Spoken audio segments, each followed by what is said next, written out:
Hello, fellow homebrewers. My name is Evan, and today I'm super excited to present you a series on brewing Mark's coffees.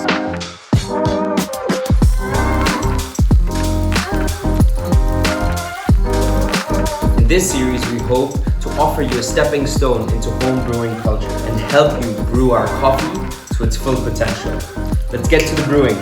Today, we're going to be brewing this beautiful coffee, Genesis, grown at an altitude of 1,400 meters. It has a floral note that follows with allspice and honey. We're going to be brewing this coffee with a cold drip brewer from Time More. And the ratio that we're going to be following for this recipe is a 1:12. So, like I've said before, 1 gram of coffee, 12 grams of water. We're going to be grinding the coffee with our Time More C2 manual grinder, and we're going to dose out 30 grams. I have set the grinder to 15 clicks to get a grind size of 800 microns.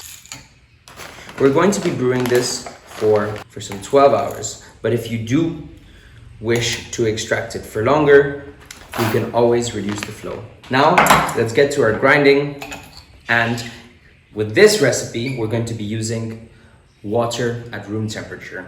So you don't need to preheat or heat any water at all. So now that I have completed the grinding, I'm going to weigh out my output like always. Make sure that I have not lost anything on the way. And there we have our 30 grams. Wow, already the aromas are releasing and the honey really is coming through. I'm gonna put all of the water that we're gonna use for a brew into the top while making sure that the nozzle is closed. So there's a 0 here and I'm just gonna put it to that. I'm gonna measure 360 milliliters of water at room temperature. All right, now that we are at 360 milliliters, what we're going to do is we're going to bloom the coffee.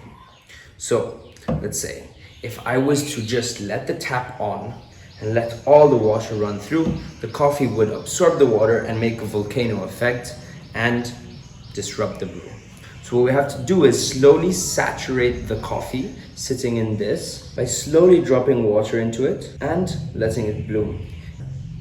Remember, this is going to be a long brew because we're not using hot water. So now that we saw our first drop coming down, means that the coffee has been fully saturated and is not going to volcano effect on us. After this is done, what we're going to do is set our flow to 1 drop per second. And then we're going to leave this coffee overnight to brew.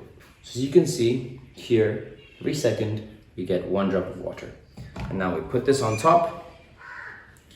Put it like this. Make sure always to keep the cap on top so we have nothing falling into the water and contaminating it. Now you can see this is going to brew. Every time that 1 drop comes on top, 1 drop comes from the bottom. All right. I'll see you.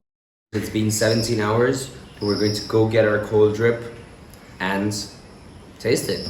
So, as you know, we've brewed this cold drip with room temperature water. In that case, it's really going to remove the aspect of bitterness in this coffee. And that is something that is pretty interesting. I'm just going to remove this. As you can see, there's no water left and the coffee grounds are completely saturated. Gonna give it a little bit of a smell. And it's really giving me a nice winey and fruity note. Cold drips are specially known for their delicate flavor profile. They have this special sharpness and clearness when it comes to the flavors. So we're gonna give it a little bit of a taste. Wow, the color is already just so beautiful, isn't it? So this cold drip is very nice because it's very small, handy, portable, and aesthetic. Before you sleep, like I said before, you make yourself a little brew, and by the morning you have a lovely cup. All right, let's give it a sip.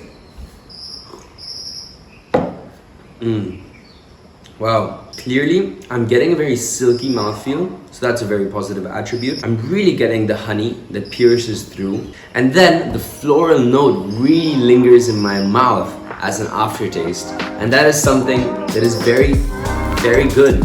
1 cup for you, 1 cup for me. Happy brewing, and may the coffee spirit be with you.